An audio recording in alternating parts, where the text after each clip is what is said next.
gets here. I just saw a truck pull in. That could be for Tom, but Davis is training, but I'm not sure.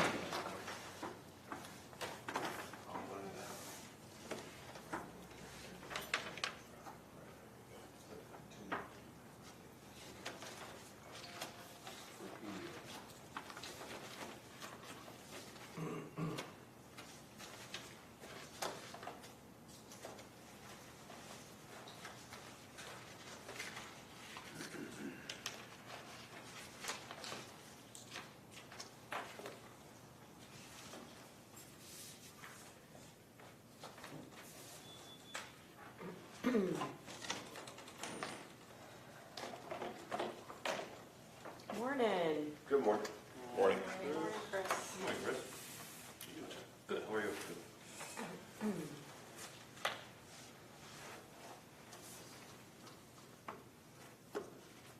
You ready, Maria?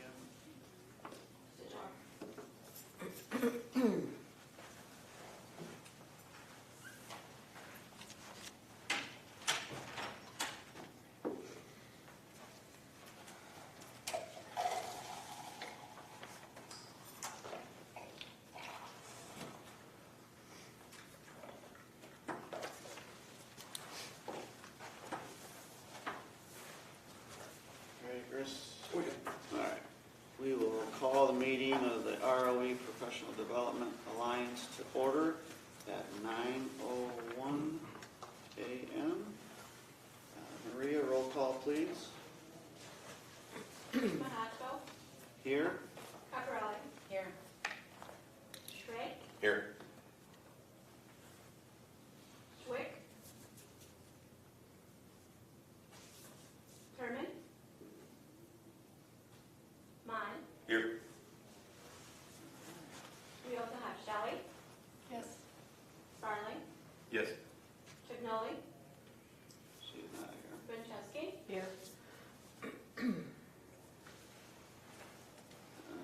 Yeah, we can add whoever's else attendance. and what is his name? I'm Robert Milan, M-I-L-A-N.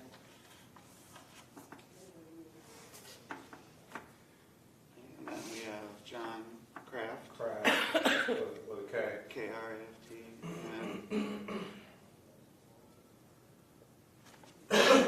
Kirk Allen, K-I-R-K-A-L-L-E-N.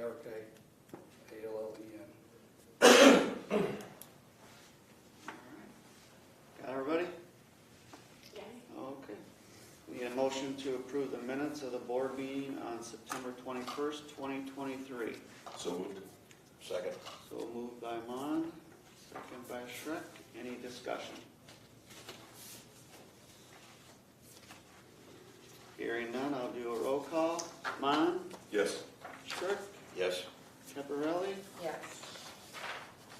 Mahatko, yes. Demetra won't be here today. Any audience participation? John, go ahead. Good morning, I'm John Kraft, with Edgar County Watchdogs. I've got some comments, I have some questions. I understand the contract with Vista Learning is no longer with P.D.A. If I'm wrong, please correct me. My questions and comments are directed at how it got to that point. I fail to understand how a public body like the P.D.A., Professional Development Alliance is, how a public body can become the contractor for a private company, and how government workers can perform 75, 90, and 100% of their work working on projects for a private company. And that private company turn around and use, I'm assuming, some of the same work that was done for them when they contract with a for-profit company out of Florida to sell some of their software. If I'm not mistaken, the Teach Live or Teach and Kids Learn, from a news clipping that I came across, has contracted either with Vista or with, what's the name of the software, Evaluate. And I'm waiting on the FOIA request that you extended for 5 days to figure out what those employees did as government employees under the contract, which I believe is an illegal contract, for Vista. And I would appreciate if, we could get some answers to those questions. Did the employees work on Evaluate software? Did they input data on Evaluate software? Did they work on things that were contracted with Evaluate or Vista and teaching kids learn out of Florida? Did they do any of that work? Did they change any code for that work? Those are questions that need answered.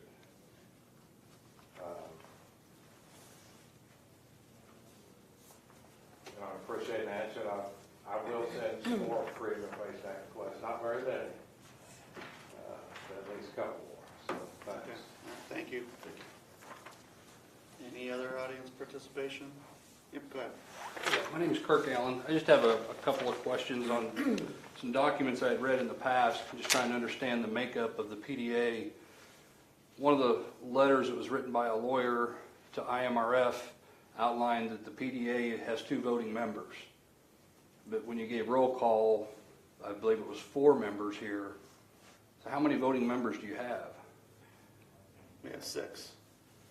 Okay. How is that when it's a P.D.A. formed by 2 ROEs? Where did the other ROEs come from, or how did that form? It's in the contract that I sent to you guys that was FOIA'd.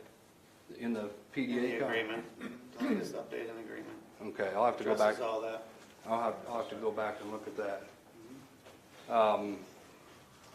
Is there any chance of getting some answers to what John had raised today at the meeting? Not today. We generally don't respond to any public in a meeting. I just mainly gave you the 6 because we're all right here and you can see it. Okay. Any reason you don't respond in a meeting? It's public, is generally public policy that we don't. Our county boards don't. Okay. I actually have a statement. I want to say thank you for asking the question, because that is exactly why I terminated the agreement. Okay. The reason I asked why we don't respond, you may or may not have read within the school code. It's in the university code, it's in the county code. I don't see it in the ROA statutes. But in the school code specifically, school boards are required, and a lot of them don't do this because they haven't ever read it. But it does require a specific time in the meeting for the board, which is not you guys, I'm referencing the school board, but just as an example, the school board's required to give employees and citizens an opportunity to ask questions. The purpose of that, the legislative intent of that, was to get answers to questions. And I know during public comment, it's always, well, it's public comment, we don't answer. The reason that statute in the school code is so important, and I think it should be implemented across the board, when we don't have an interactive dialogue to get answers to questions, it forces the public to make an assumption that may or may not be right. It forces reporters to make that assumption. We don't want to assume anything. We want specific answers. And when we can't get answers, we're forced to assume. And I don't think that's good for anybody. So I would encourage in the future, I'm assuming you don't have a public comment policy for this P.D.A.? None that I'm aware of. If you adopt a public comment policy, and it's not an on-the-spot, hey, we got to have answers right now, but the goal is have a policy that addresses the public's concerns and gets them answers. And I'll use College DuPage as an example.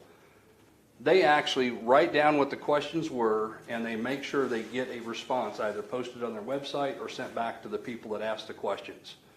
And it really eliminates all kinds of tension. A lot of time you don't have the same people come back to the same meeting saying the same thing 5, 6, 7, 8 months in a row. Get them answers. It helps across the board. I don't have anything else. Thank you. I'd like to say that I was sworn in July 3rd, and I'm grateful that you guys are here doing what you're doing, and that public comes and makes comments. So thank you for what you do. Well, if I could add one thing, since you just acknowledged you just got sworn in. Yes. We typically, when we go to a public meeting where it's a new board, we encourage them to read the statute for the body that they've been elected to, and specifically their powers and duties, and learn what Dylan's rule is. And anytime you ever vote for something, ask yourself this one question: where in the law does it permit me to take the action I'm fixing to take?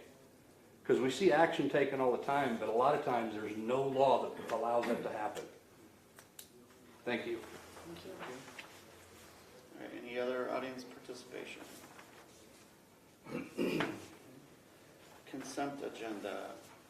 I need a motion to approve the consent agenda for personnel items, including approval of resignations and employment. And under letter I, we do have a name to add to that we will add under this in the discussion part.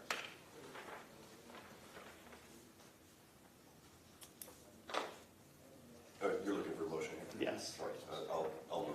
So Need a second? I will second. Any discussion? So Lisa, would you like to, What's the name of the name of the new truancy, Will County ROE truancy candidate? Yes, so we have a new employee that we'd like to bring on and start. Her name is Teresa Ward. She is a former 911 dispatch because we have a opening. And just so you guys know, that when was that opening? When did that take place? Just so Probably they- about a week ago. Yeah, just so they know. Okay, any other discussion? I really like her. She's very impressive. I've seen her speak. Okay, very good. Any other discussion on the consent agenda? I will do a roll call. Mon? Yes. Schrick? Yes. Caparelli? Yes. Wgkroe? Yes. Motion carries. Discussion items, executive director's report. I know Mary's obviously. You know what, I actually have a question about that. About? In past, About which one? about the discussion item, it says executive director's report, but in previous meetings, both Hallie and Mary were labeled directors. I'm just wondering, was there another meeting that I didn't know about, or something that happened where they were promoted to executive director? No. Okay. Did we just say director? Is it just a grammatical mistake? Then we'll note that we'll just make sure it's just director's report. Under discussion items, director's report. Hallie? Oh, good. Sure. We've got some great trainings coming up we've got 3 large safety conferences coming up. One on November 15th is the Active Shooter and Mental Health Conference at the Renaissance Center in downtown Joliet. We have on January 19th a School Safety Summit at JJC. And on April 18th, we have an I Love You Guys training here at the P.D.A. Just to highlight a couple of things that we're excited about right now. Another we have a special ed boot camp on November 9th at the P.D.A. We have a nice turnout for that so far. And then we have an EC Early Childhood Mini Conference on November 17th. And that has 61 registered to date. So the training conferences, the first 2 will be rather large. Hopefully the April 18th, I Love You Guys as well. We had talked with Lisa about if we end up, maxing out our space here, we might move it. We'll move it so we can get more people to join. So we're excited about all of those initiatives. From now till the January 31st, we have over 100 trainings scheduled. And a little comparison from where we are from FY23 at this point. Your second page that just came around, in FY23 at this point, we had about 3,000 participants served, And then FY '24 at this point, and this is a much shorter quarter when we pull this report, we, to date, it's gonna be over 5,500. So we're continuing to grow, and we appreciate suggestions that come from our ROEs and ideas for new trainings. We're excited to be doing a lot more with school safety. And so anytime you guys have names or suggestions of trainers or trainings, please let us know, because we're excited about the growth, and we want to keep it that way. We want to keep growing. And a lot of those numbers are you going, 'cause I know our districts are moving towards having PD come to them. Are you seeing a lot of Oh, that? yeah, a lot are in district as well, yeah. Today, we have a couple trainings going on, one online today, John Randich is an online AA, and then we have a youth mental health first aid in room 9 today. So we've been very busy, and we want to continue to get even busier, so we're open to suggestions and connections, and we want to keep that up, so. Maria put in their notes that Matt has entered the meeting at 9:15 a.m. Morning, Matt. Morning. Coming? Morning, All right. that's really it. Any questions for Hallie regarding PD? How many, do you have a rough number, like from now until, let's say, the end of January? That's that, kind of that holiday time. Do we have our numbers down? Like, how many PDs would you have? So that's over 100 at this point, We have from January 31st, that's the last report we pulled. So I didn't pull one for the end of December, but I could. So between now and January 31st? 102 trainings. 102. Okay. That's good. All right, financial updates, they're in your packet. Is there any highlights that you need to go over? Alex? No, we're pretty much on target. Okay. With our expenditures for Yep. grants and everything? Okay. All right. Anybody have any questions for Hallie regarding the financial updates? So Hallie, we talked before and we wanted to move to a hourly structure of a flat $125 an hour going forward. Are there any other outstanding contracts that will be presented to Will County where the payment does not meet that? So the contracts are done just, days before. And the reason we do that is often sometimes there's changes. Some contracts are based on number of participants, that kind of thing. Sometimes there's changes. So we do the contracts a week to several days before. So there are agreements that have been in place. That some, we talked about a little bit, that even we agreed with the school and the presenter, some things we set up for even April that we talked about with the school district in maybe July. So there are agreements set for Will County under the old pay scale, but everybody, any new agreements, which are starting since we've met in October, a couple weeks ago with you and John, all those new ones, we're letting our consultants know the new pay scale. So anything new, any new trainings that we're getting since that date, and maybe it was October 20th, we're letting them know it's a new pay scale, $125 an hour. So how is this gonna work then, in your mind, Lisa? Because I agree with leaving it the way it was. I mean, we pay the same rate that Kane County does, so you want to change that? Is it just for your schools, or? No, I guess what I didn't understand is I was being presented with contracts that instead of it being 8 to 12, where someone would make $500, if it was 8 to 12:30, automatically somebody was getting $900, which to me doesn't make sense, for 30 minutes more.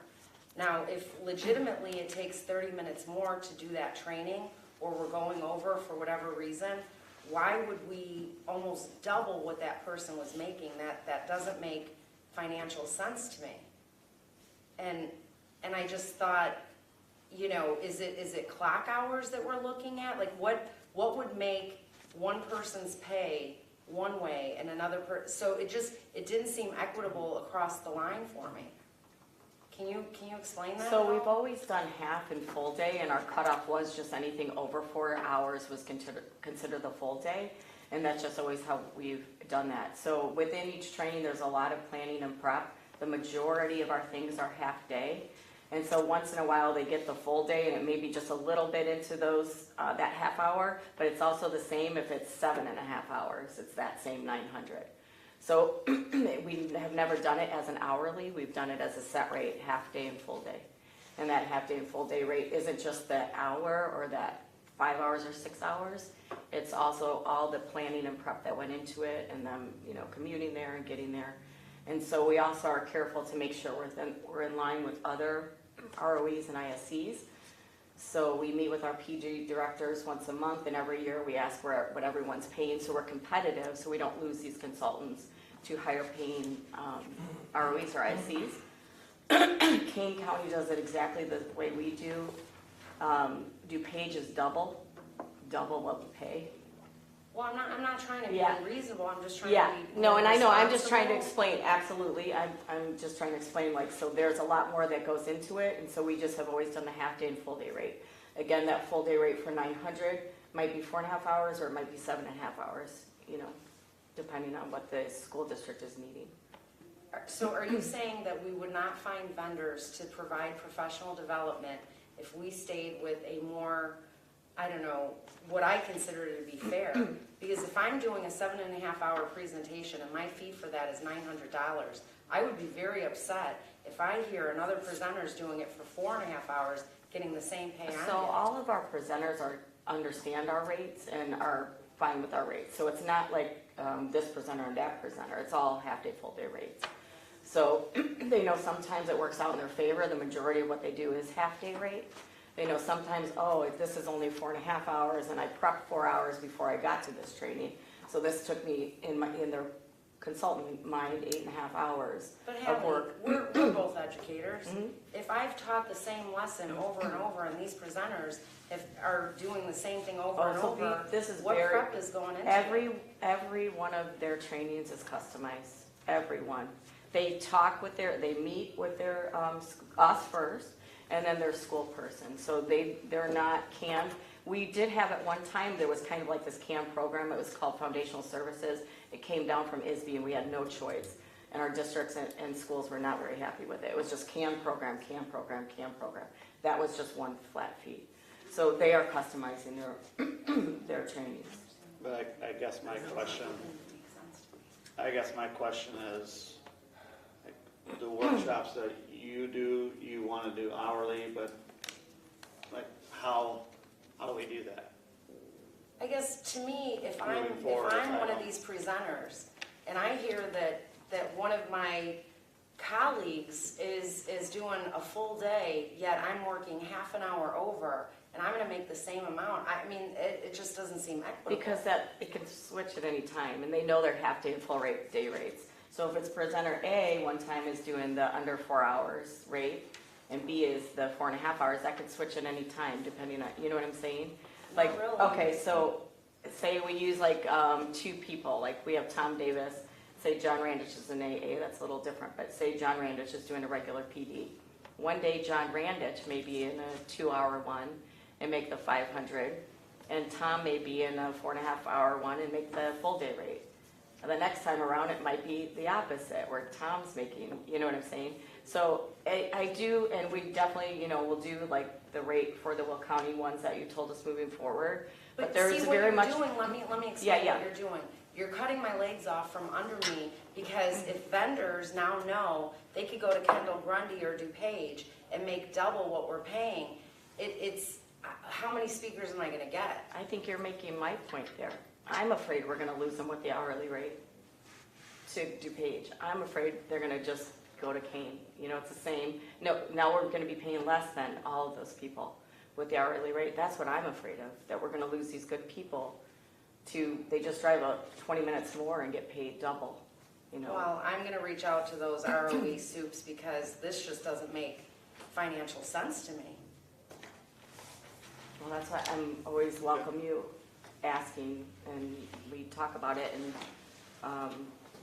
because I want to continue to, get the right people on the bus and have our great consultants and them continue to work for us and work for our schools. Okay. Any other discussion? All right, under number 7, discussion action items, letter A, mini grant, open pot, Will County ROE. So with our mini grants from Will County and Vernon counties, and I think, John, you and Lisa see like what schools are using. And so at this time of year, every year in the past, it's been where if school, like, let's say Lincoln Way, or Lincoln School didn't, or not, let's use another one. Let's say Mokina didn't use their funds, then we would let a school that has been, or a district that has been using the funds, use their funds. So the funds don't go unused. So the school districts know about this, and the ones that really utilize the mini grant, they're excited to be able to plan more trainings and be supported by your ROEs through that. And so that would be, Lisa, the new rates, for the Okay, presenters, for so- anything moving forward. Any So new- how much is left in the mini grant for Will County? Let me see here.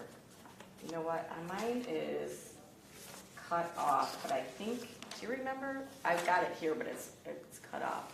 It might be 80 to 100,000, yeah. I'm sorry, I can email it to you. I thought I had it here, look, it's cut off. Okay. And, yeah, the schools are, or the districts are excited about it, and they know it's coming. I wouldn't want to tell them it's been cut off, because they're, the ones that utilize it are excited, like, okay, now we can utilize the funds that other districts weren't using. So plan of Hallie, are these SEL funds? Okay, so no, the mini grant is different. SEL funds, we are fully funded again for this coming school year. So we have the majority of the funds for both of you. I can get balances for FY20. Yes, please. Yep, I'll give you SEL balances. So that's different. Okay, so That's these the mini SEL hub grants. grant, yep. Mhm. Okay, so talk to us about these mini grants then. Okay, That's what comes from the Institute Fund. yeah, these The dollars, Institute Fund. The Institute Fund can only be used for professional development or for licensure purposes. Okay. and they're very appreciative of this. They know about it, and we always let them know this is coming from your superintendent's office. This support, you can have this training paid for thanks to your superintendents. And so we also have like letters that we send out at the beginning of the year, or flyers, and this time as well with your names and everything, and they know like this is supported by your offices. So let me understand this Sure. then. Our 29 school districts and then our 4 special ed co-ops, they're going to get this equitably shared per school, per So it's by district? districts, and there's, and then it's multiplied by number of buildings, so it's really kind of makes sense for them. Like a smaller district isn't getting as much, doesn't have as many schools as a larger district. So for Plainfield, which is one of our LUDA districts, Yes. large unit district, Mhm. they have, 26 buildings? So they're going to get more of this mini grant pot, Yes. and they could send their folks here to So, get professional The development? majority of these are held at their schools, but Okay. we also do, if there's 3 or more from one school to build capacity, they can use those funds to cover registration fee for something, a public one too. But we want to be, we don't do one here, one there, because, we want to be able to use the funds to build their capacity within their building. And But their they don't district. have to use it here at the PDA, they can use it with Most any of the professional time, development? that's a great question, most of the time it's in their schools.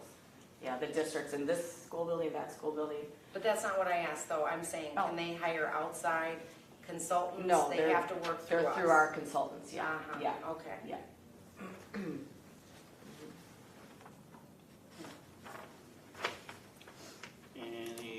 So do we need an action on that? Do you need an action, or are you just a discussion part? We usually do an action, yeah. To open it, so do you want to open yours up, Lisa, is the question? No, I mean, if general. this has been working out and the school districts are able to utilize this money through the P.D.A., that's fine. Here's my last question. Are you writing the grant for this, or? It's not a grant, it's institute funds that run through your office it's ISB, right? Illinois State Board of Education Institute funds. So what happens is, when teachers and administrators when we all renew our licenses, it goes into the institute, it goes to ISB, and then the ROEs get a portion of the fee. And it can And only it comes be back to used, the institute fund, and then it can only be used for professional development or anything regarding licensure. Okay. And then, so in turn, what we have done and what we've been doing for years is send that money back to the districts through a mini grant so that teachers and administrators can get professional development. And it goes through and then we use our P.D.A. people to help you guys line up whatever you need. Yeah, so that's basically how it works. So do I understand that you need us to take action to open up the Will County pot? Well, I Is don't, that the wording of it, or? I mean, in the past, they've just told us, hey, so what happens is we divide it up by school district and to a certain point. And when we reach that point, let's say Minooka doesn't use any, now it just goes into a general pot. I'm just saying, is there something we need to take action on? No, Or is it more I the mean, for ROEs me, decide they're going to? personally, for me, I just want to tell Mary, go ahead, or sorry. that's okay. That makes Tell more Ally sense. to It's go your ahead and funds. open it up, yeah. In the that's beginning fine. of the year, well, usually I think it's maybe getting closer to the new fiscal year, we do it as an action item. And then I think this point, we usually just say, yes, you can open it up. Yeah, so that's what she's looking for. So, you're good with it, Lisa, to go ahead and open it? Yeah, I want the schools to be able to start using it Okay, so quickly. you have your Yeah. answer then? Thank All you, right. thank you. So letter B, mini grant, open pot, Grundy, Kendall, yes, I'm good with that. Thank you. Letter C, snow removal contract, it was in your, So we had a question Sure. about that. wow. Is this the company we've used in the past? Yes, They do a good job? yeah, they do. Yeah, he's very good. And we've had a company in the past that were like, and we did price this out. He was new last year, but we did price it out and got quotes last year as well. And we were really happy with them. But I just know you wanted to see any new contracts like this. well, So let's, do you put it out to bid, Oh. is my question? well, let's get a motion No, first sorry. and a second, then we can have Sorry. that discussion. So I need a motion to approve the 2023-2024 snow removal contract from Reliable Property Maintenance as presented. Well, I don't want to approve that unless we're asking, have we gone out to bid? Yep, that's what we would do during the Traditionally, it's discussion. motion, a second, then discussion. Okay, sorry, So I'll make the motion so that we can get the discussion that's started. fine. Chris Mon, second. I'll second. Matt Swick, now discussion. Now go ahead, Lisa. Okay, so when's the last time this went out to bid? Last year. So we used them last year, so it was prior to last winter. Okay, Mm-hmm. and how much are we paying them? Where is this? It's all, here, I have copies too. It's in the packet. It's snow plowing lot for $130, salting lot for $245, and shovel and salt sidewalks for $70. Page My four? question on this is, do you know what was the total we paid them last year? I couldn't could a specific line item. find out snow total last, and that can vary Yeah, it depends wildly, on yeah, how but much I'll snow, get how that many to them, days. I'll email that to all of you.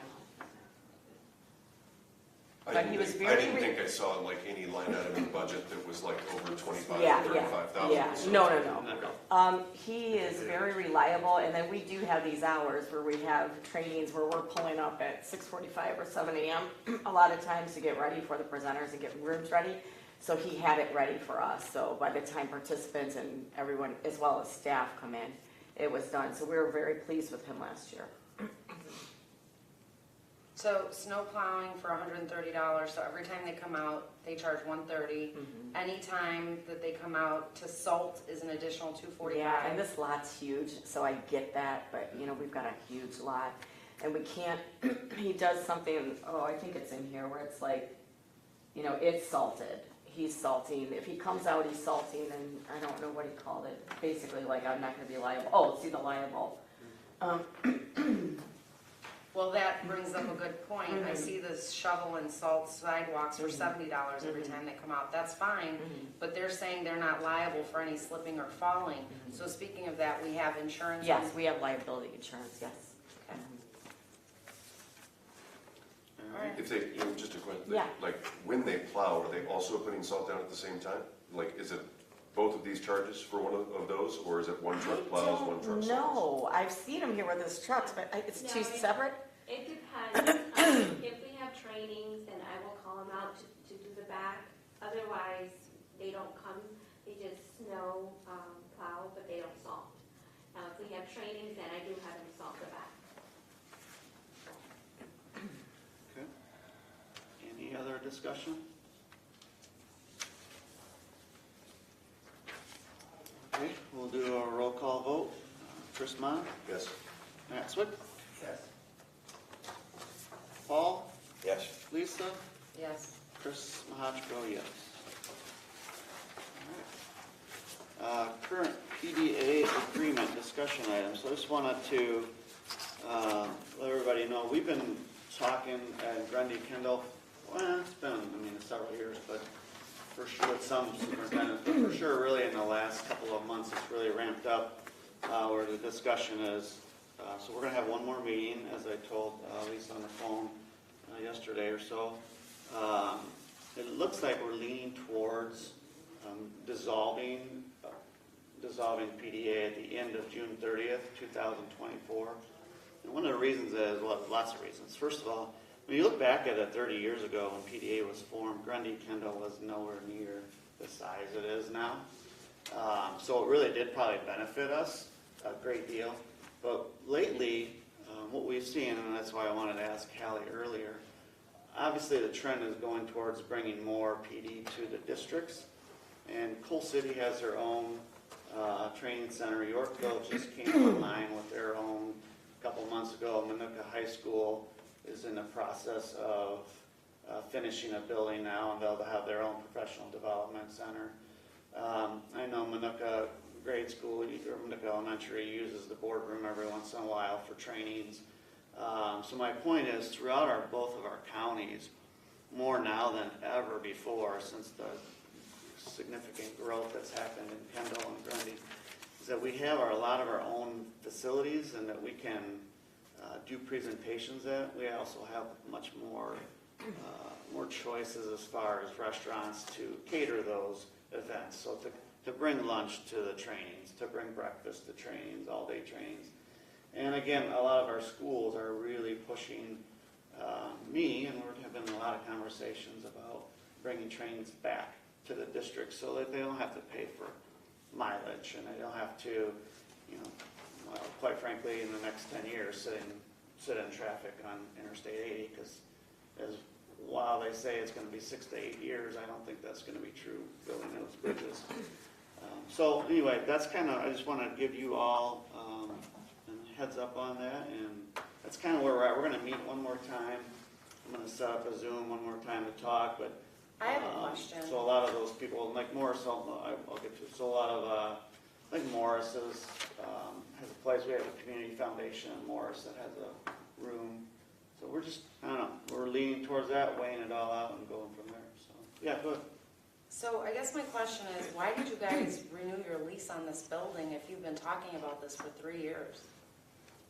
Because this lease on this building goes till 2025. So 2025, yeah. And it was recently signed. So if my predecessor and you signed that lease. I did not sign the lease. My name is not on that lease. Your predecessor is on the lease. Correct. So did you not share with him the concerns that your districts now? No, we've talked about moving this direction. So, and like I said, it's nothing official. I That's just, a lean- well, that's just where I we're mean, leaning towards. it's been a rough start to this office, if I may say, and then to add this. I mean, quite frankly, I'm happy in light of recent developments, a separation might not be a bad idea, but I'm just wondering why now? Because now the taxpayers may have to pay out this lease of $59,000 for Will County, and you pay out, what, 25, 30? What a waste of money if we are going to separate and had you been thinking about this, I'm just wondering why. The timing is very odd to me. Okay. Any other questions? Can I ask, is it because of the article that was recently written? No, it's not because of the article recently written. I gave you the reasons why. Grundy Kendall is way different now than it was 30 years ago. And there's a lot more areas to present. And the push is to go back towards the district so we don't have to send our teachers out. So that's the reason why we're looking at it, and we've been discussing it. Can we get out of the lease so that we're not wasting this money for a place that now we're not going to utilize? Talk about it? Sure. John, did you have a question? No, that was my question. If, if we had a lease until 2025, have there been or will there be discussions between the two ROEs with the owner of the building in regards to being able to get out of the lease by the June 30th date? And if not, then like Dr. Caparelli said, that we'll have to continue to pay money on a building. Since this is just coming up, we don't know what that looks like. So let's say if the Will County ROE was still in this building, Chris, there would be obligations from the Grundy Kendall ROE to continue to pay on that lease up until 2025, or until we were able to find a new home for their... We'll have to talk to them. Yeah. And Chris, it just seems like since Vista left, everything's changed. And I'm wondering if that's why this is what's happening. It's not. And I guess my question back to you is, when you met with the landowner, the owner of the building that you have about moving P.D.A. down there, did you think about the lease then, when you were talking about moving P.D.A. down to your office? I did think about the lease, but what I thought about more was oversight of our employees to ensure that everybody was doing what they were supposed to be doing. Okay, good. And I did mention that to you because you and I had a conversation ensuring that staff were doing everything that they were supposed to be doing when they were supposed to be doing it. All right, any other questions for me, I guess, regarding what we were looking at? All right, Pearson Testing Center at P.D.A. So I'm sorry, did we come to a consent about the current P.D.A. agreement? There is no consent. I was giving you information regarding where Grundy Kendall was regarding the future of it. So maybe I'm confused, but under 7 it says discussion/action item. Are we planning on taking action on the P.D.A. agreement? There was no action plan for number 7. It was a discussion. I'm sorry, does everybody else see what I see? Action item on 7, current P.D.A. agreement. I interpret this discussion or action. It's a good point. Perhaps in the future, agenda items can be split to, these are the things we're only going to talk about, these are the things that we will consider taking action on. Okay, let's separate them out. Yeah, Okay. because up in 6 is discussion items, and then... Okay. Letter E, Pearson Testing Center at the P.D.A. So the reason I brought this up was recently the Illinois Association of Regional School Superintendents met in McHenry County. And when I walked into the McHenry County ROE, I noticed there was a Pearson Center for testing. And I asked the regional superintendent, this is really great. You're providing an additional service. How did this come to be? And she said, it's great because out here in McHenry, there's not a whole lot of Pearson testing centers, but it's not just about testing educators, it's about testing for NASA, it's about testing for, numerous things, and we were able to secure more funding coming to the ROE to offset taxpayer dollars. So they turned it into something where they were earning funds so that, they weren't worried about constantly running out of money for their ROE. So when I met with Hallie and Mary, I thought, right now, so many folks after Vista left had moved out of this building, and we also lost out on $1,200 a month, if I'm correct. And one of you guys can correct me, it was either $1,100 or $1,200 a month that Vista was bringing to the table for the rent. So I thought, why not discuss Pearson coming here so that we could utilize some of the space? So I just wanted to discuss that. We would be providing a service because DuPage ROE, I believe, has Pearson, but then there's not another Pearson testing center, within a 25-mile radius. So why not provide that service here and make it a win-win for our row? So we got an appointment with that Chris Zielinski, the Assistant Super of McHenry, for November 7th, just so you know that. Okay. And we've got our questions ready.